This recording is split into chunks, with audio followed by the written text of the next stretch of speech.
Jogadores do Flamengo voltaram para casa depois do vice-campeonato do Intercontinental, com um gostinho, de ter batido na trave, mas também com muito orgulho de um dos anos mais vitoriosos da história do clube. No ir e vir dos passageiros no aeroporto do Galeão, as camisas do Flamengo estão por toda parte. Sinal de que um sentimento é predominante nessa reta final de 2025. Colocar a camisa no peito, andar por aí desfilando mesmo, né? Desfilando, meu filho brinca que ele tem 35 camisas do Flamengo e é mais uma geração de flamenguistas aí. Foi um ano fantástico, faltou a cereja do bolo, como disse o presidente, completar esse ano magnífico aí com esse título mundial, mas ano que vem tem certeza que virão outras oportunidades e o Flamengo vai chegar de novo e vai ser campeão. Foi um ano mágico, Esse jogo com o Paris Saint-Germain foi de igual para igual. Faltou só um pouquinho de mira, mas no próximo... Calibrar mais a mira. Calibrar mais a mira que vai chegar longe. E não contar com um goleiro que estudasse tanto as batidas do Flamengo. Isso realmente foi tão quase. Sapo 9 no meio do gol! Eu não faria melhor. Não faria. Mas torço que no próximo eles consigam. Torcida orgulhosa e que ultrapassa as fronteiras brasileiras. Flamenguista? Flamenguista é uruguaio? Peñarol ou Nacional? Não, Defensor Sporting Club. Nenhum nem outro. Não, o terceiro grande do Uruguai. Pero te gusta Flamengo? Flamengo, adoro Flamengo. Por quê? Arrascaeta. Arrascaeta é o nome da emoção! Meu embarque é 10 horas e por pouco eu não vou ver o Flamengo chegar, porque eu já pesquisei a hora que o Flamengo ia chegar, trouxe camisa pra poder assinar e, cara, eu não vou conseguir, vou estar dentro do avião já. O Flamengo desembarcou na noite dessa quinta-feira aqui no aeroporto do Galeão, mas nem todos os jogadores vieram com a delegação ao Brasil. Alguns aproveitaram para curtir uns dias de folga. Felipe Luiz fez isso também, foi direto para a Espanha, mas a expectativa é de que na próxima semana o Felipe se reúna com a diretoria do Flamengo para tratar justamente da renovação do contrato do treinador. Normal que ele receba convite, mas a gente espera que ele fique mais um ano com a gente, pelo menos. Já tá renovado, pode anotar aí que já tá renovado, o Felipe Luiz fica. A casa dele é aqui, ele sabe que ele tem que ficar aqui. Mas tem clube europeu de olho nele? Não, ele é do Flamengo. Ele é nosso. A casa dele é aqui. 15 dos 25 atletas que estavam em Doha voltaram para o Rio de Janeiro. Entre eles, Arrascaeta, Léo Pereira, Léo Ortiz, Varela e Jorginho. Depois da folga, a comissão técnica e jogadores vão retomar os trabalhos para o próximo ano. A data da reapresentação ainda não foi divulgada. A verdade é que depois de um ano tão bom, a expectativa para 2026 só aumenta. Ano que vem nós vamos levar todos os troféus novamente, a gente está fazendo reforma na Gávea, a gente vai ter que botar mais espaço lá, porque é tudo nosso. Só vai vir coisa boa. E já vai começar agora, Janeiro, fevereiro já tem Recopa, Supercopa, vem mais títulos aí. Afinal de contas, 2025 do Flamengo tem muito mais motivos para comemorar do que se lamentar, Aqui, Supercopa, ganhou contra o Botafogo, ganhou Carioca contra o Fluminense, Libertadores contra o Palmeiras e ainda ganhou o Brasileirão de pontos corridos, 49 vitórias em 78 jogos, um ano incrível. Qual é o detalhe pro Flamengo não tocar nessa taça, Vene Casagrande? Acho que o detalhe faltou concentração. Eu acho que os jogadores acabaram perdendo os pênaltis ali. O que a gente pôde ver, para mim, foi sentir a pressão. Óbvio, o Rossi também, durante o jogo, na minha concepção, ele também sentiu, porque ele falha no primeiro gol do PSG. Gol esse que foi bem anulado, porque a bola acabou saindo para a sorte dele, mas depois a gente pôde perceber um Rossi extremamente inseguro durante o jogo inteiro. Inclusive, no gol do PSG, que foi confirmado, na minha concepção, ele falhou também, e ele falhou também nos minutos finais, quando o Marquinhos, zagueiro brasileiro que atua pelo PSG, não soube aproveitar a oportunidade. Então eu senti um Rossi extremamente inseguro, embora ele tenha defendido um pênalti na disputa de pênalti. Mas mesmo assim, repito, acho que o grande detalhe foi a concentração e o nervosismo que os jogadores acabaram demonstrando em momentos importantes da partida. O Rossi durante os 120 minutos e os 4 jogadores que perderam as penalidades máximas na disputa de pênalti. Mas eu não vou ficar crucificando, Fernandinho. Eu prefiro sempre olhar o lado bom nesse duelo. Para mim, o lado bom, o Flamengo tem um baita time, um baita elenco, jogadores que deram a vida em campo.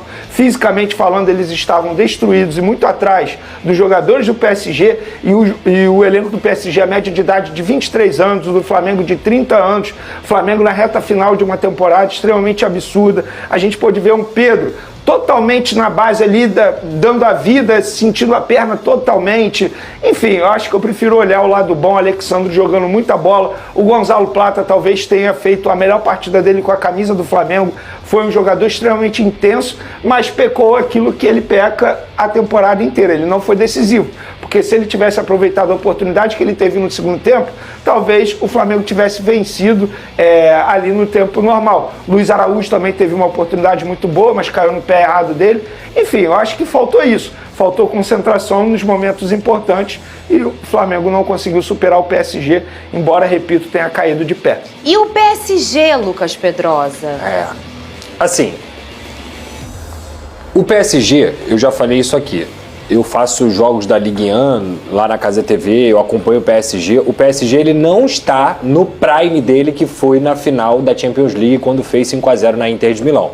O Luiz Henrique é um cara que gosta de controlar tudo o que acontece dentro da partida. E quando eu digo isso, não dá para desmerecer em absolutamente nada o que o Flamengo fez. O Dembélé, por exemplo, muito fora de ritmo, entrou ontem, é o melhor jogador do mundo, acabou de ser eleito, mas muito fora de ritmo por várias lesões que ele está tendo desde a Copa do Mundo de Clubes.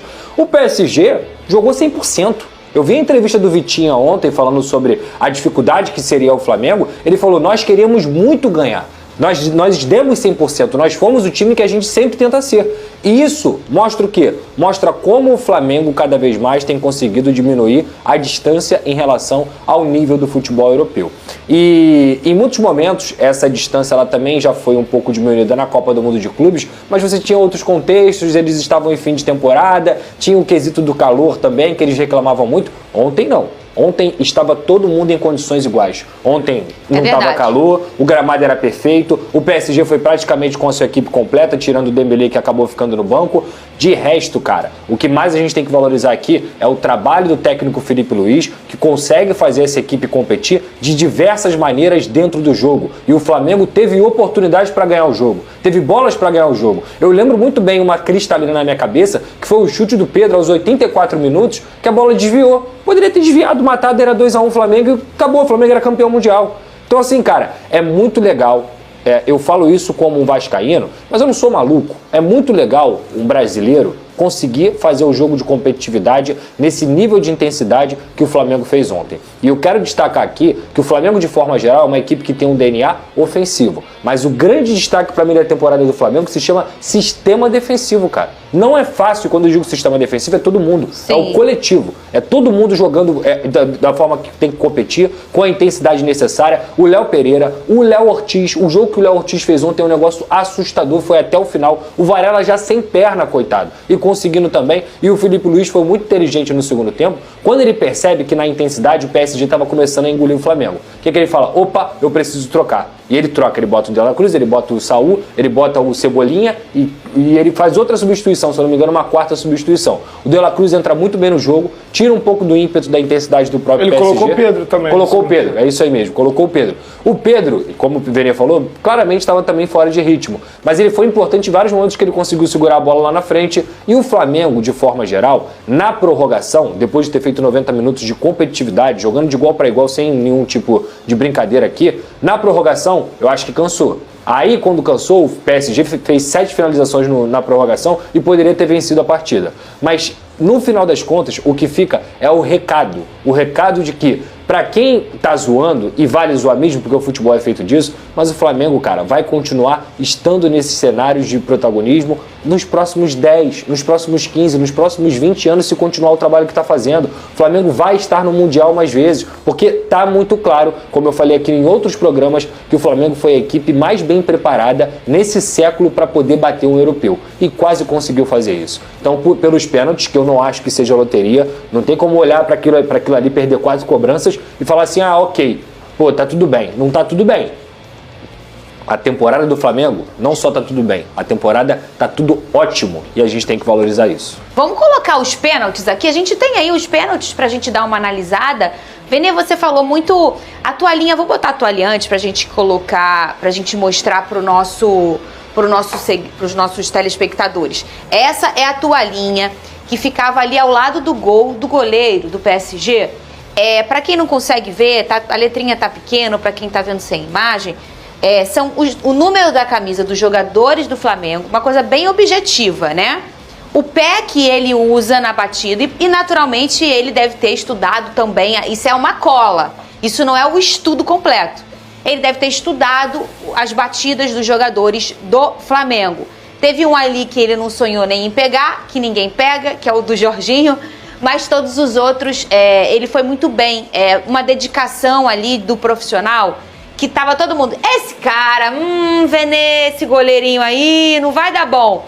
E ele foi o grande protagonista da final do Mundial, né? Pois é, tanto é que antes dessa disputa, em 15, ele não tinha pego nenhum pênalti. Mas assim, repito, ele tem todo o mérito dele por ele ter estudado, por ele ter feito essa colinha. Provavelmente o preparador de goleiros do PSG montou isso, estudou também todos os batedores do Flamengo, analisou cada vídeo. Agora, os jogadores do Flamengo facilitaram e muito a vida dele. E repito, gente, eu não vou ficar aqui crucificando o jogador. Para mim, os jogadores sentiram a pressão naquele determinado momento. Não foi cansaço, até porque dos 4, 3 que perderam entraram no segundo tempo, Luiz Araújo, Pedro e Saúl. Em falar nisso, o Saúl é um jogador extremamente experiente. Me chamou a atenção o fato dele ter ficado um pouco nervoso na cobrança de pênalti. Claro, isso aí faz parte do futebol. A gente vê um futebol cada vez mais estudioso. Inclusive, eu acho que a grande graça da próxima Copa do Mundo vai ser isso, porque a gente tem muita tecnologia para facilitar a vida dos atletas, assim como facilitou a vida do goleiro do PSG nos estudos. Mas os jogadores do Flamengo bateram muito mal. Para mim é o ponto negativo, fora o Rossi, que para mim o Rossi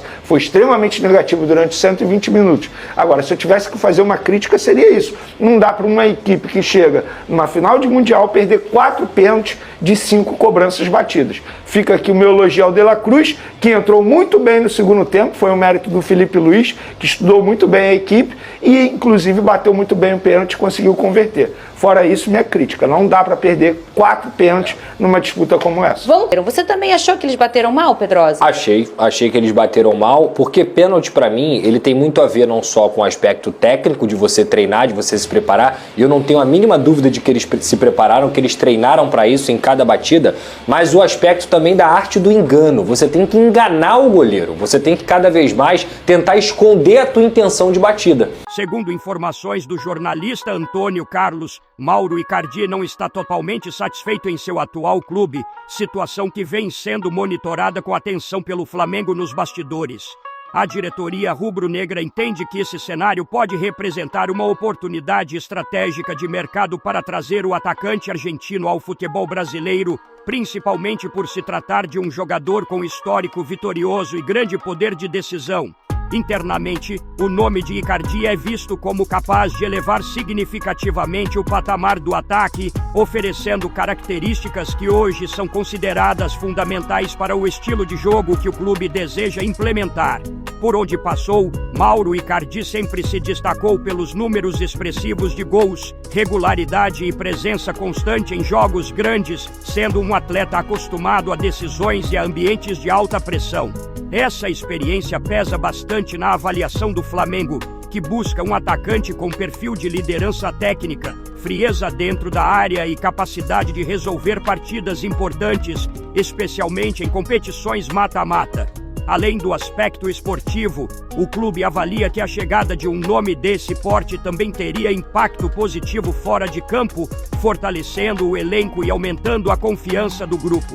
A ideia inicial do Flamengo seria apresentar um projeto esportivo sólido, com Icardi assumindo o papel de protagonismo no setor ofensivo, além de um contrato de 2 anos, considerado o modelo ideal pela diretoria. O vínculo permitiria equilíbrio entre investimento financeiro e retorno esportivo, ao mesmo tempo em que daria ao jogador a chance de viver um novo desafio em um clube acostumado a brigar por títulos e com uma das torcidas mais exigentes e apaixonadas do continente. Agora eu quero saber a opinião de vocês. Mauro Icardi será um grande reforço? Sim ou não? Deixe sua opinião no comentário. Não esqueça de curtir o vídeo e inscreva-se no canal para não perder nada do Flamengo. Até a próxima e saudações rubro-negras.